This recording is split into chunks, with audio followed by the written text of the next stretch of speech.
এই যে আমাদের উৎপাদন ব্যবস্থা এবং বিপণন ব্যবস্থার সমন্বয়হীনতা, এইটাকে দূর করার জন্য আপনার পরামর্শ কি একজন কৃষক হিসেবে? না, উৎপাদন ও বিপণন ব্যবস্থা দেখেন, আমি একটা জিনিস বলি, আমি আমার উদাহরণ দিয়েই বলি, যেহেতু আমি কৃষি না, আমার স্টকে কিন্তু আলু আছে, আমি আবার আলু করছি।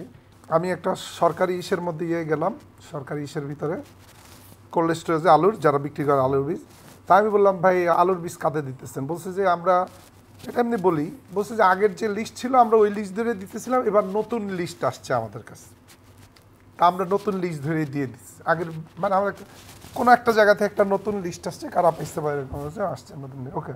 ওই সময় কিন্তু আলুর দাম কিন্তু নর্মাল খাবার আলুর দামই 80 টাকা কেজি। আপনি যাদের দিলেন তাদের পিছনে ব্যাকগ্রাউন্ড চিন্তা করছেন যে এরা কি আলুটা বীজ হিসাবে বিক্রি করবে না আপনার খাবার আলু হিসাবে বিক্রি করবে? বীজ আলু যদি আপনার 55-56 টাকা দিয়ে কেজি কেনে, আর ওইখানে যদি খাবার আলু 70 টাকা থাকে, বাংলাদেশের এথিক্সের অবস্থাটা, এথিক্যাল অবস্থাটা কোন জায়গা? সে জীবনে ওটা বীজ আলু কি ওটা সে কৃষকদের দিবে না। পরে সিন্ডিকেট করে যেভাবে বীজ আলুটারে 56-57 টাকা, 120-30, আমি 120-30 টাকা দিয়ে কিনছি।